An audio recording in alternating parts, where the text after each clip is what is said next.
गुलाम हैदर को honourable court ने भारत सरकार के बड़े अधिकारी को ये अपने इसमें आदेश फरमा करके कहा है कि गुलाम हैदर को कोर्ट में पेश करिए।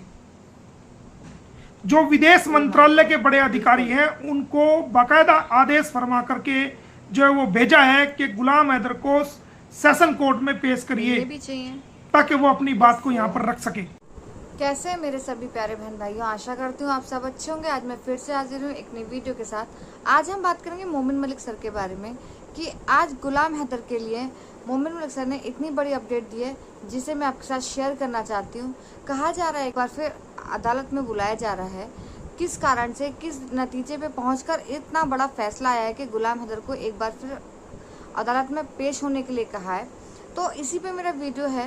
वीडियो का आपने स्टार्टिंग में थंबनेल भी देख लिया होगा और छोटी सी क्लिप भी आपने मेरी सुन ली होगी कि मोमिन मलिक सर किस बारे में बात करने वाले हैं। तो क्या कारण है कि इस बार वो गुलाम हैदर को हमारे देश की अदालत दोबारा से बुलाने के लिए तैयार हो गई है। तो अगर वीडियो आपको अच्छा लगे तो एक लाइक ज़रूर कीजिएगा, चैनल पर नए हैं तो प्लीज़ सब्सक्राइब और शेयर कीजिएगा।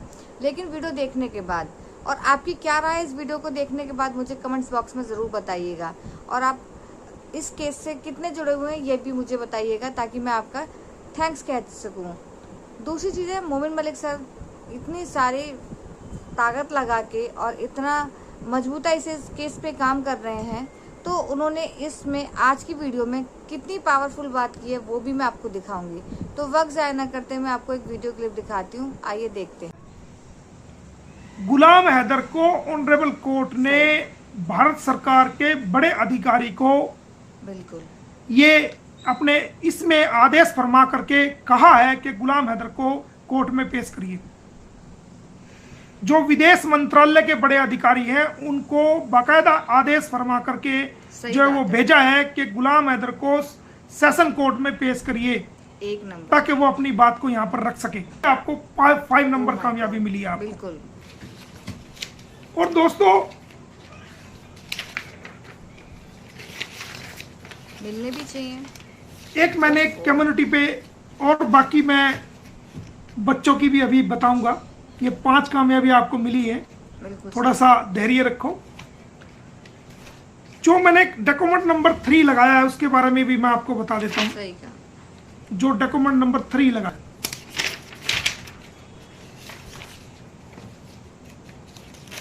सही बात है।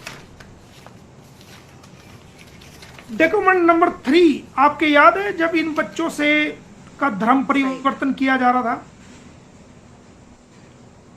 इनसे धार्मिक स्लोगन लगवाए जा रहे थे, नारे लगवाए जा रहे थे। ये बच्चे मुसलमान हैं और वो भी भारत के नहीं है, पाकिस्तान के मुसलमान बच्चे हैं। जिस प्रकार मुसलमान को, जिस प्रकार हिंदू को मुसलमान बनाना कानूनन अपराध है, भारत के अंदर एक कानून पास हुआ 2022 में, अनलॉफुल कन्वर्जन एक्ट 21/2022 जो बाबा की सरकार ने पास किया है, अब तो सभी स्टेट्स में हो गया है। उसके तहत अगर कोई किसी का धर्म परिवर्तन करता है बिना सरकार की मंजूरी के, तो उसको 1.5 लाख तक का जुर्माना और 7 साल तक की और कैद से 10 साल तक की कैद का प्रोविजन है। ये कोर्ट में लिख के दिया है एसएचओ ने खुद के श्रीमान जी, ऑनरेबल सेशन जज में लिख के दिया है, सेशन जज साहब के सामने लिख के दिया है कि निवेदन है कि 7539/24 के संबंध में 3/7/2023 व 4/7/2023 के नकद के रपट रोजनामचा रिकॉर्ड को चेक किया गया, लेकिन सीमा हैदर व उसके बच्चों की गिरफ्तारी के संबंध में थाना आदर्श नगर बल्लभगढ़ फरीदाबाद में किसी प्रकार का कोई रिकॉर्ड नहीं मिला, जो कि रिकॉर्ड के मुताबिक सीमा हैदर व उसके बच्चों की गिरफ्तारी थाना आदर्श नगर फरीदाबाद के अधिकार क्षेत्र में नहीं पाई गई है। एक नंबर की मतलब एफआईआर में रबूपुरा पुलिस लिखती है कि इसको हमने बल्लभगढ़ से गिरफ्तार किया, और बल्लभगढ़ की पुलिस लिख के देती है कि जी हमारे क्षेत्र से सीमा हैदर की कोई भी गिरफ्तारी, सीमा हैदर और उसके बच्चों की कोई भी गिरफ्तारी नहीं हुई है। अब झूठ कौन बोल रहा है? रबूपुरा पुलिस एफआईआर में लिख रही है कि बल्लभगढ़ से गिरफ्तार किया। बल्लभगढ़ की पुलिस बाकायदा कोर्ट में एफिडेविट दे रही है स्टेटमेंट ऑन ओथ दे रही है, वो एफिडेविट होता है, और लिख सही के बात है। अंडरटेकिंग दे रही है, मोहर मार के जी सीमा हैदर यहां से गिरफ्तार ही नहीं हुई, तो कौन झूठ बोल रहा है? अब इस पे क्या कामयाबी मिली? कामयाबी नंबर 1, ऑनरेबल सेशन जज साहब का मैं थैंक यू करना चाहूंगा, माननीय अदालत का थैंक यू करना चाहूंगा कि ऑनरेबल कोर्ट ने एसएचओ सही रबूपुरा बात है। को कोर्ट में हाजिर होने का ऑर्डर जारी कर दिया, नंबर 1। एक नंबर की। नंबर 2, ओ माय गॉड, जितने भी एसएचओ बल्लभगढ़ के अंदर हैं, 3 एसएचओ हैं बल्लभगढ़ के अंदर, थाना आदर्श नगर, मिलने भी थाना चाहिए। सिटी बल्लभगढ़ उफ़, और थाना सदर बल्लभगढ़, तीनों एसएचओ को कोर्ट में हाजिर होने का आदेश जारी किया है सेशन जज साहब ने। नंबर 2, आपकी कामयाबी नंबर 1 के रबूपुरा एसएचओ को स्पेशल ऑनरेबल कोर्ट ने बुलाया है कि आइए बताइए कि आपने जो है एफआईआर के अंदर कैसे शो किया कि ये यहां से अरेस्ट हुए हैं, जबकि बल्लभगढ़ पुलिस इस बात को कह रही है कि हमारे यहां से ये अरेस्ट ही नहीं हुए, ना ही इनको अरेस्ट करने के बाद थाने में कोई सूचना दी गई, ना ही इनका कोई मेडिकल करवाया गया, ना ही इनको फरीदाबाद कोर्ट में पेश किया गया, और ना ही फरीदाबाद कोर्ट से कोई राहदारी रिमांड लिया गया। राहदारी रिमांड होता है कि सही ट्रांजिट बात है। रिमांड, अगर किसी दूसरे स्टेट में कोई मुलजिम गिरफ्तार करती है दूसरे स्टेट की पुलिस, तो उसको पकड़ के पहले मेडिकल करवाती है, उसके बाद वहां की इलाका मजिस्ट्रेट के सामने पेश करते हैं और वहां से रिमांड लेते हैं। राहदारी रिमांड के जी हमें इस स्टेट से दूसरे स्टेट में जाना है, हमें कृपया करके आप राहदारी रिमांड दे, ट्रांजिट रिमांड, ताकि हम इसको वहां की अदालत में, जहां का ये थाना है, जिस क्षेत्र के अंदर आता है, वहां माननीय कोर्ट के सामने इसको पेश कर सकें। सही। डी के बासु केस में जो ऑनरेबल सुप्रीम कोर्ट की गाइडलाइन है कि कब कैसे अरेस्ट करोगे, उनका बिल्कुल भी पालन इसके अंदर नहीं किया गया, तो ऑनरेबल कोर्ट ने एसएचओ रबूपुरा को तलब कर लिया कि आओ कोर्ट में बताओ कि तुमने कहां से इसको अरेस्ट करा और तुमने एफआईआर के अंदर कैसे लिखा। नंबर 1। नंबर 2, जितने भी एसएचओ थे, 3 एसएचओ बल्लभगढ़ के, सारे एसएचओ जितने भी थे, सबको कोर्ट में हाजिर करने का आदेश ऑनरेबल कोर्ट ने किया। ये आपकी नंबर 2 कामयाबी सही है। बात है, बिल्कुल। एक नंबर 3 की कामयाबी मैं आपको बताता हूं ओ माय गॉड, बिल्कुल।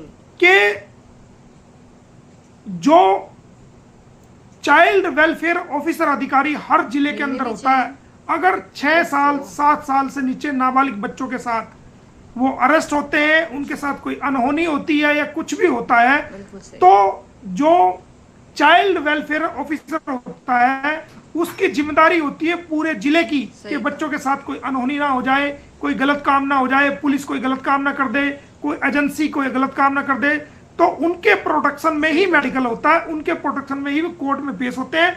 अगर कोई क्राइम कर देते हैं, उनके 6 साल से पहले तो कोई क्राइम बनता नहीं, अगर कोई 7 साल से 16 के बीच में कोई है, 18 के बीच में है, तो उनकी प्रोटेक्शन को वो करते हैं। ऑनरेबल कोर्ट ने उनकी जिम्मेदारी को समझते हुए कि चाइल्ड प्रोटेक्शन ऑफिसर फरीदाबाद ने इस मामले में क्या किया, मोमिन मलिक ने उनको कंप्लेंट दी थी, तो चाइल्ड वेलफेयर जो ऑफिसर है उसको भी कोर्ट में तलब कर दिया। नंबर 3 कामयाबी आपको मिली है कि आके जवाब दो। ओ माय गॉड, बिल्कुल। बताओ इस मामले में क्या हुआ है। जब ये बच्चे यहां से पकड़े गए थे तो आप कहां पर थे? आपको कंप्लेंट भी दी गई तो आपने क्या कार्रवाई करी? आप बच्चों से जाके वहां पर क्यों नहीं, आपने जाके उनका हालचाल क्यों नहीं जाना? वो सारी बातें हम पूछेंगे और वो सारी बातें कोर्ट के सामने उनको जवाब देना पड़ेगा। नंबर 3, सही कहा। नंबर 4, जो सही बात है, हर जिले के अंदर एक कमेटी होती है, चाइल्ड वेलफेयर कमेटी, जो बच्चों को, जो लावारिस बच्चे होते हैं या कुछ ऐसे बच्चे जो पकड़े जाते हैं नशे में, आवारा घूमते हुए, भीख मांगते हुए, या कोई भी लावारिस किस्म के लोग, या कोई ऐसे जिनको कोई घर ठिकाना नहीं होता, या जिनका कोई लीगल मैटर होता है, या कोई इलीगल तरीके से कोई भारत में आ जाता है, चाहे वो किसी भी देश का है, ऐसे बच्चों को जो CWC जो देखती है, चाइल्ड वेलफेयर कमेटी, उनको भी जो है उनकी जिम्मेदारी को सौंपते हुए उनको भी ऑनरेबल कोर्ट ने ये बाकायदा आदेश दिया है कि सीमा हैदर, गुलाम हैदर के जो 4 बच्चे हैं, उनकी मेडिकल रिपोर्ट, उनको उनकी मेडिकल करा करके उनकी मेडिकल रिपोर्ट कोर्ट में पेश की जाए। मेडिकल रिपोर्ट के साथ वो कोर्ट में पेश हो। बिल्कुल सही।